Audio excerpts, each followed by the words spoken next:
안녕하세요. 김호준입니다. 국정원장 3명 전원 구속 혁명 중인가? 국정원장 3명 전원 처벌 비극적인 풍경. 국정원장 셋 다 구속 누가 웃을까? 어제자 조중동 사설 제목입니다.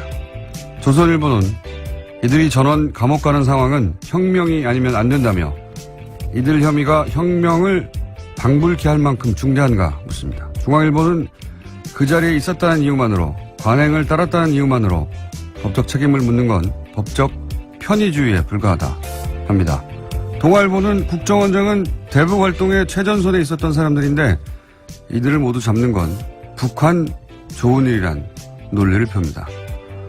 북한 좋아할 일이라는 논리는 중앙일보가 다시 한번 반복합니다. 김관진 전 국방장관은 북한이 가장 무서워하는 군인인데 꼭 감방 보내야 하냐며 따집니다. 조중동 어디 모여서 같이 편집해야 합니까? 북한이 정말 좋아할 것은 북한이 아니라 자국민을 상대로 심리전을 하고 북한이 아니라 자국민을 사찰하는데 전력을 다했던 그 시절 그 국정원을 정말 좋아했겠죠. 같은 날 같은 말을 동시에 해대는 건 자유인데 그래도 좀 말이 되는 걸로 해야죠. 너무 후지지 않습니까? 김호준 생각이었습니다. 김관진 전 국방장관이 북한이 김정일이 가장 무서워했던 군인이었다. 이 논리를 동시에 사용하는데 조중동이 빨간편 선생님이 같은 선생님 같아요. 이분들이. 네, 그런 군한테 댓글 달라고 지시했던 사람들입니다. 네. 오히려 본래의 목적을 약하게 했던 이들인데요. 김정일 마음속에 들어가 봤나요? 예. 어디서 이런 독심술을 배웠는지. 학원을 좀 소개해 주시면 좋겠습니다. 가장 무서워하는지 알잖아요. 누가 무서워하는지. 자, 적폐 수사, 국정원 개혁. 그만하라는 기사가 계속 나와요. 손발이 아주 딱딱 맞고 같은 날. 그것도 좀 적당히 해야지. 옛날처럼 같은 날, 같은 논조로 같은 사설을 쏟아내면, 아, 여론이 그렇구나. 하고 수긍하는 게 아니라 요즘은, 뭐야, 이거, 짰어? 이러는 시대예요. 예. 회의를 다시 하시는 게 좋겠다. 조언을 드립니다. 모이는 건 좋은데. 자, 아무래도, 이, 지진 뉴스가 첫 번째죠? 네, 수능 경기. 네, 어제 경북 포항에서 규모 5.4의 지진이 발생했습니다. 이에 정부가 수능 시험을 연기하겠다라고 발표했는데요.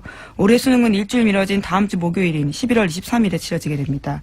1992년에 후기대학 입시 문제지가 유출돼서 시험 일정이 연기된 적은 있지만요.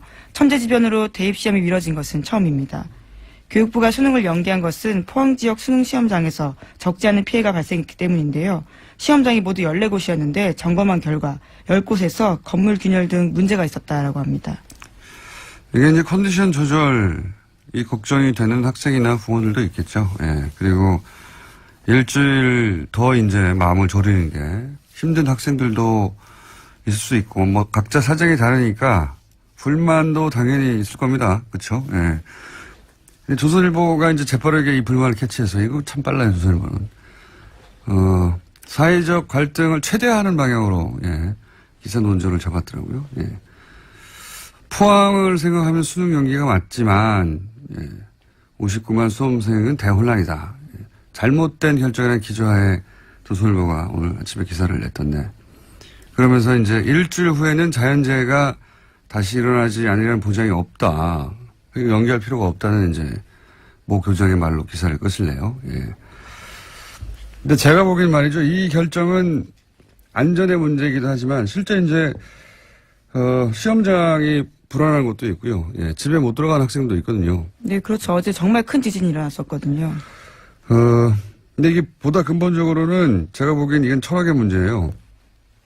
조선일보 기사에는 이게 없으니까 자꾸 컨디션 얘기만 하고 있고, 그 다음에 일주일 후에 뭐 지진 나지 말란 법 있어? 이런 얘기만 하고 있는데, 여진이 있을 수도 있죠, 실제. 네, 실제로 예. 지난해 9월에 경주에서 바로 다음날 46번이나 여진이 있었다라고 합니다. 근데 이게 이제 안전의 문제에서만 바라볼 일이 아니고 보다 근본적으로는 이건 제가 보기엔 철학의 문제인 것이 포항에서 예를 들어서 오늘 집에 못 들어간 학생들이 있단 말이죠. 포항에서 시험장이 불안한 것도 있고 포항에서 여전히 있을 수도 있어요. 그러면 이 지역 학생들은 자기 잘못이 아닌데 명백히 불평등한 조건에서 시험을 치릅니다. 근데 그동안 우리 사회에서는 이렇게 소수가 예를 들어 불평등이나 불공평하거나 불만을 겪고 그럴 경우에 그런 불평등, 불공평은 다수의 편의를 위해서 참아야 한다. 그런 걸로 문제를 해결해 왔거든요. 근데 이번 결정은 정반대예요. 소수가 다수를 위해서는 그러니까 포항 학생들은 좀 희생이 되더라도 다른 학생들, 더 많은 학생들의 컨디션을 위하여 그러니까 소수가 다수를 위해서 희생해도 좋다. 이 철학을 뒤집은 거거든요, 그동안. 그러니까 지금은 만약 할 수만 있다면 다수가 조금 불편해도 소수에게도 공정한 기회가 주어질 때까지 다수가 다 함께 참아줘야 된다. 이런 철학이 여기 반영된 겁니다. 사실 그게 굉장히 중요한 거라고 봐요. 이런 식의 결정이 있지 않았거든요. 이게 없으니까 컨디션 조절 얘기만 하는 거예요. 예. 시대가 바뀐 겁니다, 사실은. 이런 결정은. 그래서 저는 대단히 중요한 결정이라고 보는데, 예. 그렇게 세상이 바뀌고 있구나. 이게 철학이 그렇게 시대 정신이 바뀌고 있다. 이걸 못 보니까 계속해서 이런 얘기만 하는 겁니다. 그냥 학생들이 뭐 문제지를 던졌다느니 뭐 컨디션이 뭐 대단하다고요. 일주일 있다 조달하면 되죠. 무슨 대단이라고 자꾸 그걸 가지고 얘기하는데. 뭐 생명과 안전보다 중요한 건 없으니까요. 예, 안전만 얘기해서도 안 되고요. 예. 안전도 물론 중요한데 근본적으로 철학이 바뀐 거예요. 이런 결정이 없었거든요. 할 수 있으면 그 소수도 공정한 기회가 주어질 때까지 다수가 참아주는 게 맞는 거거든요. 그게 중요한 거다. 이 결정의 철학은 그런 거라고 저는 봅니다. 예. 자, 뭐 일주일 연기된 거는 다들 아실 텐데, 예. 이 대목을 짚어주는 것이 없어서. 예. 다음 뉴스는 뭡니까? 네, 어제 정호성 전 비서관이 유죄 판결을 받았습니다. 박근혜 전 대통령의 지시를 받아서 최순실 씨에게 청와대 문건을 넘겨준 혐의가 인정된 건데요. 1심 재판부는 정 전 비서관에게 징역 1년 6개월의 형을 선고했습니다. 특히 재판부는 정 전 비서관과 박근혜 전 대통령의 공모관계를 인정했습니다. 자, 여기 이제 중요한 대목은 이제 공모관계를 인정했다는 거죠. 예. 네, 그래서 판결문을 박근혜 전 대통령 재판부에 추가 증거로 낼 예정이라고 합니다. 자, 다음 뉴스는요? 네, 박근혜 정부 시절 국정원이 청와대에 상납한 돈이 30억 원 더 있다라는 오늘 아침 뉴시스 보도가 있었습니다. 그러니까 청와대로 들어간 특수활동비 규모가 70억 원에 달한다라는 건데요. 지금까지는 40억 원이 상납됐다라고 검찰 조사 밝혀졌는데 나머지 용처가 확인되지 않은 30억 원이 더 있다라는 겁니다. 이 중에 일부가 국회로 유입됐을 가능성도 거론되고 있습니다. 아마 국정원에서는 열심히 이제 해명을 했겠죠. 예, 뭐, 어차피 정확하게 그 내용을 알 수는 없고, 항목을 정해서 이건 뭐, 대북 공장에 사용된다든가, 이런 식으로 해명을 열심히 했을 텐데, 어떤 해명으로도 그 설명이 안 되는 돈이 이제 30억이 비는 거죠. 예. 네, 그렇죠. 불법으로 사용됐다라는 건데요. 네, 3천만 원도 아니고, 30억이 비는 건데, 제가 보기에는 이제 40억 그 이전에 청와대에 상납했다는 40억보다 이 30억이 더 치명적일 수도 있겠습니다. 네. 어쨌든 30억이 더 나왔다. 근데 아무도 얘기를 하지 않고 있다. 그래서 네, 조사를 그렇죠. 하려고 한다. 여기까지고요. 이거는 그러니까 뭐 공작에 사용됐다고 하는데 정확하게 어떤 공작인지 모르겠다가 아니라 그런 거 다 빼고 나서 전부를 다 뺐는데도 이건 도대체 설명을 못하는 돈이 나온 거죠. 예. 이 돈이 더 치명적일 수도 있겠습니다. 자, 다음은요. 네, 관련해서 어제 검찰이 또 내용들을 이야기했는데요. 40억 원은 박근혜 전 대통령이 국정원의 특수활동비를 상납받아서 사적으로 사용했다라는 부분들을 밝혔습니다. 국가안보를 위해서 써야 할 돈이 최고위급 공무원에 의해서 사적으로 사용됐다라는 겁니다. 아, 참. 모두들 그런 거 아닐까? 이렇게 예상을 했었는데, 의상비, 뭐, 미용, 주사, 이런 거 아니었을까? 왜냐면 그런 것들을 지속적으로 했는데도 불구하고 통장에서 돈이 빠져나가는 흔적이 없었다고 박근혜 전 대통령 했었으니까 그런 의심을 했었는데 검찰이 구체적으로 특정하지는 않지만 사적으로 사용됐다라는 얘기를 한 거네요. 만약에 이 돈이 40억이 와서 온 거는 불법이라 하더라도 그 용처가 공적인 용도였다고 하면 정상창잡이 됐을 텐데 예, 이게 뭐 올림머리 하나 써져 있다면 단돈 몇십만 원이라도요. 밝혀지겠죠. 예. 다음은요. 이명박 전 대통령이 어제 귀국했습니다. 출국 때와는 달리 말을 아꼈는데요. 이런 가운데 바레인에 동행했던 이동관 전 홍보수석이 문재인 정부의 적폐청산을 강하게 비판했습니다. 이런 이야기인데요. 수사도 법과 제도를 허용한 절차 내에서 하는 거다라는 거고요. 완장차면 아무 데서나 와서 무슨 짓이나 해도 되냐라는 다소 거친 이야기들을 했습니다. 많이 불안하신가 봐요. 예. 완장차면 아무 데나 가서 아무 짓을 한 것은 그 정권이었죠. 그게 지금 바뀌어지고 있는 거고요. 예. 법과 제도가 허용하는 절차 내에서 하고 있어요. 걱정 안 하셔도 되고. 그리고 이제 지지율에 취해서 오버한다고, 예. 남 걱정할 때가 아닙니다, 지금. 이런 얘기 하다가 근데, 이동관 전 수석이, 이동관 전 수석을 놓고 차가 가버렸어요. 그래서 이걸 SBS에서 요런 짜투리 영상만 모여서, 예, 보도하는 뉴스 있지 않습니까? 스브스 뉴스라고. 예, 저는 사실 8시 뉴스보다 이게 더 재밌던데, 거기에 잡힌 게 있습니다. 네. 그 클립 일부를 저희가 들려드리겠습니다. 여보세요? 아니, 그냥 가버리면 어떡해. 나를 태워 가야지. 어제 같이 귀국을 했었는데 이제 기자들과 함께 이야기를 하다 보니까 차를 놓쳐. 그 기자들이 이제 이동관 수석이 이런 말 하고 있으니까 계속 카메라 들이대고 마이크 들이댔잖아요. 예, 물어보고 싶은 게 많으니까요. 막 쫓아가서 그런 사이에 차가 가버린 거예요. 버릴만 냅두고. 그래서 이동관 수석이 전화하는 장면입니다. 아니 날 두고 가면 어떡해 이렇게. 전체를 보면 더 재밌는데요. 예, 굉장히 재밌는 장면이었습니다. 자, 본인들을 걱정할 때다. 네. 5년 후 보자, 뭐 이런 얘기도 있던데, 예, 5년 후 말고 5주 후 본인들을 걱정할 때다. 자, 다음 순요.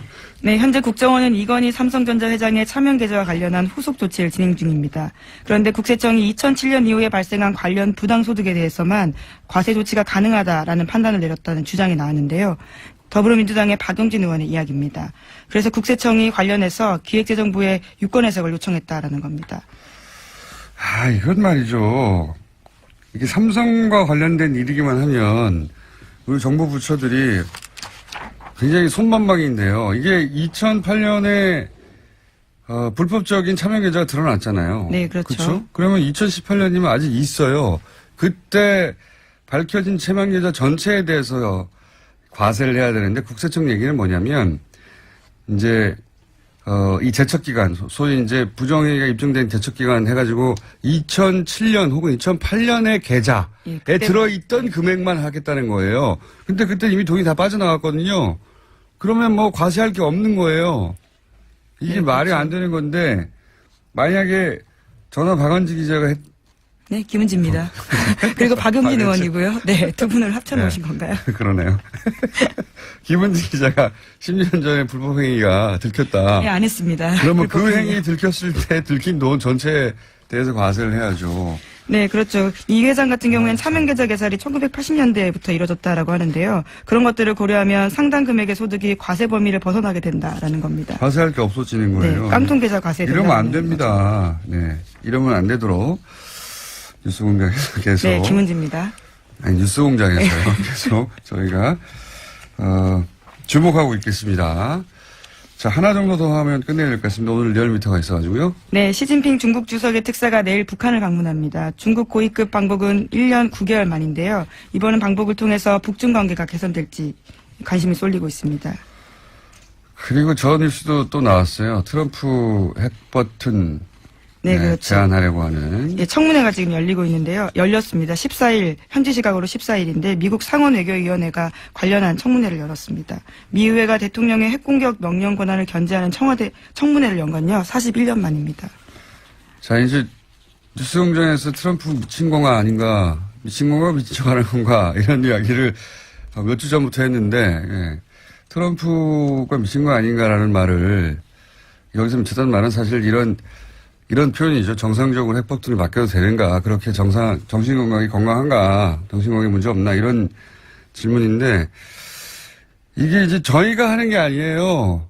미 상원 외교위원회가 아예 청문회를 열어서 뉴스공장에서 했던 보다 더 강성 발언을 하고 있습니다. 네. 대통령이 돈키호테고 버튼을 언제 누를지 모르고 3차 대전을 끌고 갈지도 모르니까 권한을 제한해야 한다고 미국의 상원은 공화당이 지금 다수예요. 예, 공화당은 트럼프 대통령이 속한 당입니다. 공화당이 다수인 외교위원회에서 지금 이런 청문회를 하고 있어요. 우리가 생각하는 것보다 훨씬 트럼프 대통령의 정신건강에 대해서 미국 정치권에서도 걱정하고 있다.